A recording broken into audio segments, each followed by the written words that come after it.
Bonsoir à tous et merci de nous rejoindre dans l'info continue ce lundi 30 mars 2026. La campagne présidentielle est lancée depuis peu et les candidats sont tous sur le terrain. Les opérations de charme se multiplient sur l'ensemble du territoire national. Les promesses fusent de part et d'autre en direction des populations qu'on invite à sortir massivement. Ils sont un peu moins de 8 millions de Béninois attendus aux urnes le 12 avril prochain. Mais pour l'heure, une question revient à l'esprit. Les populations adhèrent-elles à ce qui leur est miroité par les candidats? Les duos candidats qui poursuivent leur périple arrivent-ils à convaincre? Eh bien, entre confrères ce soir, on s'interroge sur la capacité de conviction et les réalités de cette campagne présidentielle qui est déjà au 4e jour. Nous sommes, comme je l'ai dit, entre confrères. Ama Videgla, bonsoir. Bonsoir, bonsoir à tous. Vous êtes en face de Casimir Pédia. Casimir, bonsoir. Bonsoir Ali, Para, bonsoir chers téléspectateurs. Ama, bonsoir. Bonsoir Casimir. Alors, comment vous voyez l'ambiance sur le terrain? Nous sommes au 4e jour de la campagne et donc les candidats sont tous, je dirais, sur le terrain. Comment vous voyez l'ambiance? Malheureusement, ne sommes pas, moi je ne suis pas véritablement sur le terrain. J'ai la nostalgie qu'il y a 20 ans. J'étais sur le terrain avec un candidat. Et donc, je suis un tout petit peu nostalgique de tout ce que je vois, surtout quand la campagne électorale démarre au nord et que ça vient au sud.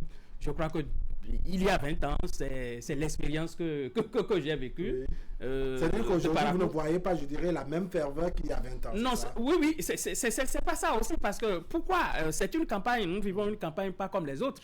Et je fais cette comparaison avec la nostalgie et tout ça, parce qu'aujourd'hui, nous n'avons pas de candidats satellites, ce qu'on peut appeler les proxys. C'est-à-dire qu'il n'y a pas de candidat inféodé à un autre candidat qu'on a suscité quelque part dans une région qui va essayer d'émietter les voix. Et parce que à l'époque où je parlais, on avait une pléthore de candidatures. Et puis dans chaque zone, il y a quand même 2 ou 3 satellites ou 2 ou 3 proxys et qui sont là et qui sont candidats et pour émietter les voix dans la région. Et donc le candidat, quand il va dans cette région-là, il marche comme sur des œufs, il essaie de voir, il ne touche pas réellement aux questions sensibles dans ces zones. Des fois même, il n'y va même pas. Ça veut dire qu'il a un discours mesuré quand il est à ce genre de destination. Très mesuré, il n'y va même pas.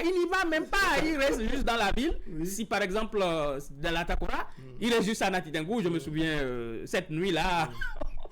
On est venu à Natitengou, il est juste resté à Natitengou, il n'est pas rentré dans le fin fond, par exemple, dans la zone de Matéri et autres. Non, il n'est pas allé dans cette zone-là. Bref, il y a des coins où il faut s'abstenir d'aller. Il faut s'abstenir d'aller. On va voir avec Casimir comment les choses se passent. Quelle est votre lecture de la façon dont la campagne se déroule en ce moment?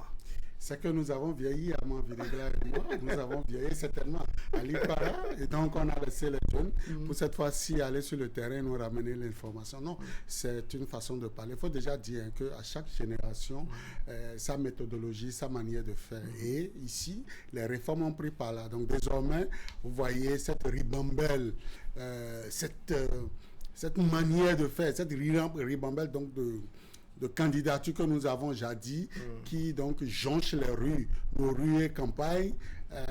Cette norme à la béninoise que nous avons, où donc on voudrait susciter des candidatures, comme il a dit, des candidatures satellitaires, eh bien, cette fois-ci, on ne va plus assister à ça. C'est un seul candidat, désigné donc par la majorité, les 2 partis de la mouvance présidentielle.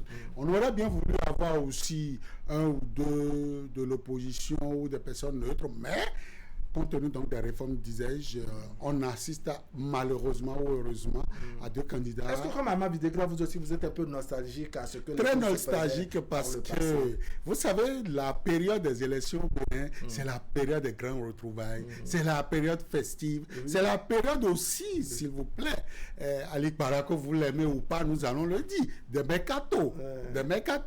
Et quand on parle de mercato, c'est celui qui mise le plus, qu'on voit sur le terrain avec des les affiches, c'est les imprimeries qui travaillent. C'est également la communication. C'est les bonnes dames qui s'en mettent plein les poches. Et tout ça, ça participe de l'animation, donc, de la vie politique, si j'ose parler ainsi, sinon de la vie publique. Donc, ce passé-là, me semble-t-il, nous qui l'avons vécu dans un passé très récent, je crois, quand je dis nous, c'est pas Casimir Pédia, c'est pas Mamvi Degla, la population qui ayant vécu donc ces manières-là aujourd'hui, certainement, s'attendait à voir un truc comme ça, mais au grand mot, dirais-je, ou à la grande saison, les grandes méthodologies.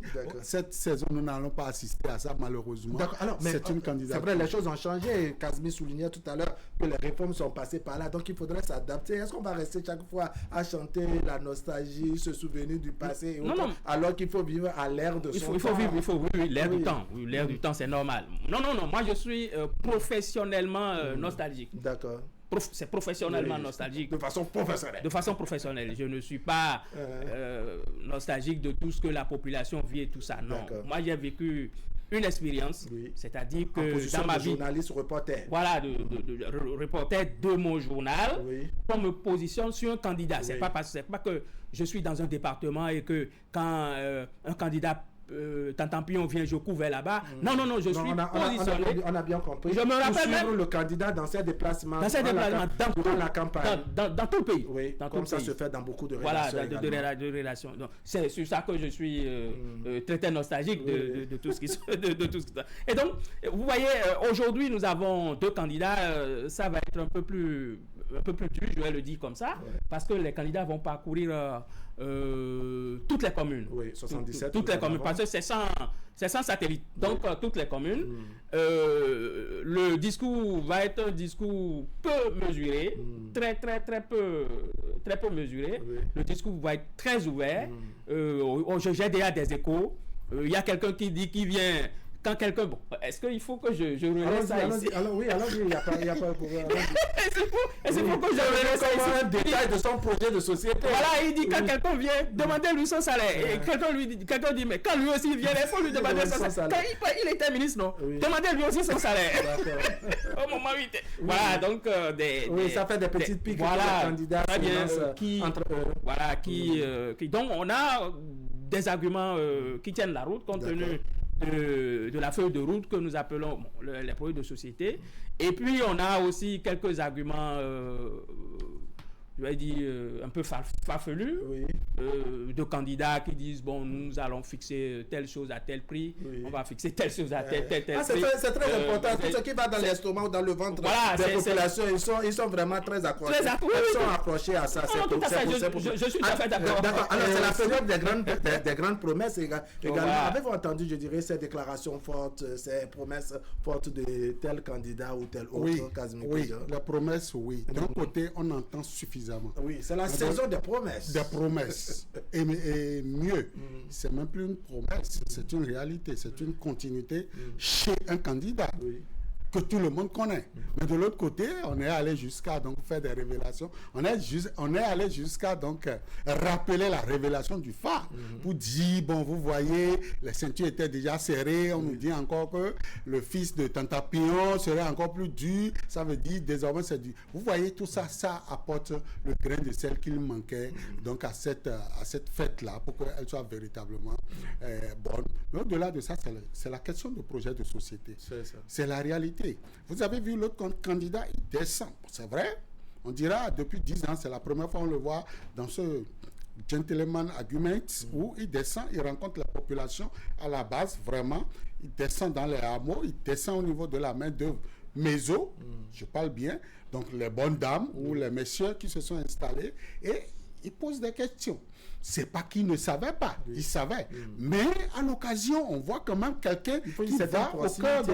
Voilà. Donc, ce qu'il dit, il le dit avec conviction, il le dit avec les instruments qu'il faut. Quand il parle, par exemple, de la microfinance, vous n'êtes pas sans savoir que depuis 2025, il y a une loi qui a été votée en République du Bénin, faisant donc recours à l'UEMOA, qui voudrait désormais que la microfinance respecte les standards internationaux du moins. Donc aujourd'hui, le Bénin s'est conformé à ça et c'est l'occasion pour ce candidat, par exemple, qui a travaillé sur cet instrument d'arrache-pied pour dire voilà ce que nous voulons. Ce n'est plus des promesses. Et la réalité est là. Donc ce candidat le dit avec tellement de conviction. Mais de l'autre côté, bon, c'est des arguments que je ne veux pas qualifier ici, mais mon vis-à-vis l'ADA dit, c'est des arguments à la limite de l'ancienne école des années d'il y a 20 ans. Oui, mais tout à l'heure, vous parlez de nostalgie. C'est-à-dire que oui, même si c'est ça, ça fait partie d'une façon d'apprécier les réalités du moment. Tout à fait. Et puis voilà, ça fait partie du jeu. Du jeu également, ça fait partie également du jeu politique. Vous avez fait attention également, vous aussi, à ces promesses fortes, à ces déclarations fortes, ne serait-ce que pour appâter les électeurs de part et d'autre chez les deux candidats, puisque nous avons deux duos de candidats. Ça, il ne manque pas. Mais ça ne manque pas. Oui. Et ce n'est pas seulement les candidats, parce que, à part les candidats pour cette campagne, pour la campagne, pour des campagnes électorales, comment dire, en général, il y a toujours quelques rencontre de proximité sans le candidat, où on prépare une rencontre pour que le candidat arrive. C'est-à-dire que dans les communes, dans les quartiers, il y a toujours des rencontres sans le candidat. Et il y a parfois que c'est géré par, je dirais, l'équipe de campagne, ou c'est géré par quelqu'un par ici, quelques élus et soutiens de part et d'autre. Ou quelqu'un qui prend une initiative de faire la campagne pour aller rendre compte pour un candidat. Et donc, lors de ces rencontres-là, il y a toujours des promesses, que ce soit le candidat lui-même ou que ce soit d'autres candidats. Et vous voyez, il y a une certaine spécificité. Quand j'ai suivi, par exemple, quand on commence par le département de la Liborie à Kandi et quand on descend, et quand on va à Bebereke, quand on va à Chola, on parle de ce qui les occupe. On parle de ce qui les occupe. Et comme c'est des greniers aussi au niveau de l'agriculture et tout, donc on parle de ce qui les occupe, là, de ce qu'on peut dire pour que ça les appâte. Et de l'autre côté aussi, il y a par exemple M. Paul Nkwe qui a commencé sa campagne au sud. Voilà, et donc l'autre démarre par le nord, il est en train de descendre, et l'autre commence par le sud, son mono natal, pour évoluer vers le nord. Et donc, je crois que c'est aux populations de savoir quoi prendre. D'accord. Et est-ce que vous notez les populations vraiment adhérer, une façon de dire, est-ce que les candidats arrivent à les convaincre petitement? Sentez-vous une adhésion des populations? Et c'est ça l'autre défi donc du gouvernement et aussi des candidats. Les résultats sont là. Ne nous voilons pas la face. C'est pas parce que nous sommes à la télé que nous allons aussi cacher la vérité. Vous l'avez vu, c'est du 38% pour les élections passées. Ça n'honore pas le Bénin. Et donc, l'adhésion populaire doit être l'autre défi donc, des différents candidats. Et je crois qu'à cet effet, le gouvernement a pris les dispositions, quand je dis le gouvernement, l'État en général, que ce soit la Sénat, et des séances de sensibilisation sont organisées pour inviter les populations, les électeurs à aller aux urnes. Vous avez vu les messages. Et le candidat, qu'on le veuille ou non, Romuald, il en fait également son sujet donc de discussion avec la population. Sortez pour aller voter. Votez utile et votez pour l'avenir de votre pays. Ça, c'est une réalité et nous devons pouvoir le dire parce que ça ne sert à rien donc de dépenser tant d'énergie pour qu'à la fin, on commence donc par spéculer autour donc d'une statistique à la limite donc du ridicule. Donc véritablement l'adhésion populaire doit être la chose qu'il faut ajouter au projet de société et à ces quelques biscuits que nous assistons. Donc je dis, est-ce que j'ai vu l'adhésion populaire? Pour l'heure, au Bénin, c'est un trompe-œil de voir les populations sortir massivement et parler d'adhésion. C'est les unes qui nous donneront raison, c'est les unes qui nous diront si véritablement cette population était sincère ou pas. Parce que ici, c'est les mêmes populations que vous allez voir derrière Romuald Wadaï. C'est ces mêmes populations quand Paul Nkwe serait dans le nord. population, c'est ces mêmes S'ils ne populations sont pas derrière Paul Onkpa, c'est qu'ils sont devant Paul Onkpa. Donc, vous comprenez qu'au Bénin, c'est un peu difficile de tenir compte de cette masse populaire en ferveur pour dire véritablement, voilà la santé des élections, voilà la santé donc des 14 jours de campagne électorale. Donc, le message, je l'ai dit et je le répète, le message doit être aussi celui de l'adhésion populaire. D'accord, oui, il y a ces appels qui sont lancés en direction des populations, sortez voter massivement, votez pour moi, au-delà de cela, il faut sortir pour voter utile, il faut sortir massivement, de façon résumée, le 12 avril prochain. Mais est-ce que vous pensez que ce message arrive vraiment à bon port? Est-ce que les populations adhèrent à tout ce qu'on leur raconte? Bon, Wahab, moi je suis un peu gêné par cette obsession pour une participation massive. Ah bon, pourquoi? Non, je suis... Oui. On parle de légitimité, on estime que oui, une fois que le candidat il n'y a pas un seuil fixé par la loi. Il n'y a aucun seuil fixé de légitimité. Moi, je suis très gêné par... tout ce qu'on dit. Oui, mais on se dit que en fait, quand on est élu avec un pourcentage très élevé des participants, n'est-ce pas que ça, en tout cas, ça donne un cachet spécial par rapport à d'autres élections. Je comprends, c'est pas seulement ici. La semaine, il y a 2 semaines, non, la semaine dernière aussi, j'ai suivi.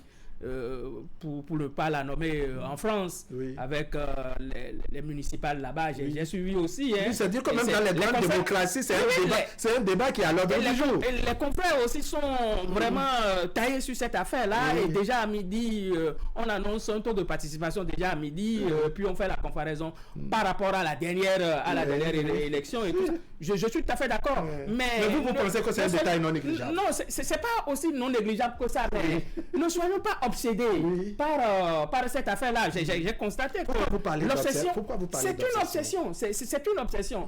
Des fois même aussi ridicule. Ah bon? Oui, aussi ridicule. C'est l'obsession-là qui est ridicule ou bien la façon dont on procède? Il y a des façons, ou cette façon-là, aussi ridicule pour certains. Parce que là, maintenant, vous voyez... certaines personnes pour les ralliements par exemple et de dernière minute et tout ça, on pense que c'est pour relever un taux de participation. Il n'y a aucun seuil pour élire quelqu'un. Il n'y a aucun seuil. Nous sommes 4, nous sommes 3, nous irons élire quelqu'un pour que la personne puisse nous gouverner. Mais quand on travaille, n'est-ce pas, à avoir un taux de participation très élevé, un seuil de, je dirais, qui... C'est une bonne chose. Voilà, c'est une bonne chose. Donc ce n'est pas mauvais en soi. Mais vous voyez, quand les gens prennent position et quand les gens disent je ne veux pas voter, ils ne voteront pas. Quel que soit ce que vous allez leur dire. On n'est pas en train de les forcer. Non. On les invite, on parle d'invitation. C'est pas comme la force de coup de quelqu'un pour l'obliger à être aux urnes le 12 avril. Je comprends tout. Je sais que mon discours ne va pas plaire. Mon discours ne va pas plaire et je ne parle pas pour plaire à qui que ce soit. Mais moi, je suis... Donc certainement parce que vous n'êtes pas candidat. On vous comprend. Non, je ne suis pas candidat, mais déjà ça ne me plaît pas. Mais je respecte déjà son point de vue. Il est libre de mettre son point de vue. Il y a un groupe analyste obsédé par ça. On va pas tous parler. En tant qu'analyste économique, je travaille sur les chiffres. Voilà, il travaille sur les chiffres. Et le Bénin de demain, le Bénin que nous aspirons laisser à nos enfants, ce Bénin travaille désormais sur les chiffres. Et moi, je vais vous donner des chiffres tout à l'heure. Vous savez, Ali Para, pour une population de 16 millions d'habitants, c'est déjà discriminatoire de dire que c'est 8 millions de personnes qui iront aux urnes. D'accord. C'est déjà discriminatoire. De là à 10 millions de personnes ceux qui sont en âge de vote, ils sont voter. C'est ça, je dis c'est déjà discriminatoire. C'est déjà. Mais c'est la loi, c'est la loi. Nous respectons. Dans le lot de 8 millions, c'est encore plus discriminatoire de dire que c'est seulement 2 millions qui ont décidé du sort donc de 16 millions pour 7 années. 7, 1, 2, 3, 4, 5, 6, 7 années. C'est seulement 2 millions de personnes. C'est vraiment injurieux. À la limite, le candidat qui serait issu donc de cette élection ne se sentira pas véritablement à l'aise parce que 2 millions de personnes ne peuvent pas décider en lieu et place donc de 16 millions. Ça, je trouve pour moi, ça c'est mon point de vue. Un peu comme il a émis son point de vue. J'ai même mon point de vue. Je dis, analyse, je ne trouve pas cela. Vous êtes obsédé. Et votre obsession va vous donner autre chose. allez-y. Oui. Vous voulez vous participer, allez-y. À la fin, on verra. D'accord. Dernière chose. Amand ne va pas me dire qu'il a obtenu Il y en a qui ont pris son bac brillamment, mais que la moyenne ne compte pas. Et que lui, il a obtenu ce bac avec 5 de moyenne. Monsieur. C'est de ça il s'agit. Monsieur. Amand, vous devez travailler. Monsieur. Vous ne pouvez pas me dire que c'est de l'obsession. Pour le bac, Vous n'êtes pas à la comparaison. pour le bac, il y a un seuil. Ouais, c'est Pour ça. certains examens, il y a un seuil. D'accord. Ici, il n'y a pas de seuil. Alors, est-ce que le Mais pourquoi vous êtes législateur... obsédé? Votre obsession, je ne comprends pas. D'accord, c'est légitime. Votre Oui, il y en a qui ont pris leur décision. Alors, Amand Videgla, ma question est Fait celle-ci. quoi? Est-ce que le législateur ne devrait pas également travailler pour fixer un seuil je dirais, de participation, bien un seuil qu'il faut voir avant de valider une élection présidentielle en République? Non. On ne parlera pas d'association, on ne parlera pas de... pas- On court pour convaincre les gens à sortir massivement. On n'a pas besoin de fixer un Ce seuil. n'est pas pertinent pour vous. C'est pas du tout alors. On n'a pas besoin de Vous savez, sortir un seuil. allez par là. Nous sommes dans un pays où nous analysons les choses, quelle que soit même la dame qui est au marché, fait ses analyses. Même le monsieur, l'artisan, la personne... Mais les gens chez vous qui diront que beaucoup vous allez- de viande dans la sauce, ça ne gâte pas la sauce. Je suis d'accord, je suis tout à fait d'accord. Et je respecte. Pourquoi quand on cherche à ce qu'il y a beaucoup de sauce dans Non, la mais c'est- beaucoup de viande dans la sauce, vous pensez que c'est une obsession? C'est l'obsession qui a amené un certain nombre de choses. Je crois que dans le déroulement et tout, on reviendra D'accord. sur le fait. Cette obsession a fait même que des gens se sont ralliés. Ils n'ont aucun argument. D'accord. Aucun argument pour se rallier à quelqu'un, pour soutenir à quelqu'un, pour soutenir la personne. La personne que vous avez combattue tout le temps, vous ralliez à la personne et votre argument, aussi fallacieux comme saugrenu, c'est ce que vous dites, parce qu'il est obsédé par son camp, ou les personnes qui sont autour de lui sont obsédées par un taux de Allez, participation. posez-moi la même question que vous avez posée à Amand. Je vais tenter une réponse. Je vous écoute. Alors, vous savez qu'à la Jeune Chambre, parce que la télévision, c'est monsieur tout le monde. Donc, nous ne devons pas parler selon un camp. Savez-vous qu'à la Jeune Chambre internationale, à laquelle j'appartiens, vous pouvez être un seul candidat et échouer aux élections juste parce que la majorité n'a pas participé à cette élection. Oui, Un c'est peu comme on possible. dit, le quorum n'est pas Le atteint. quorum n'est pas atteint. D'accord. Et puis, vous revenez à Parce une que autre question.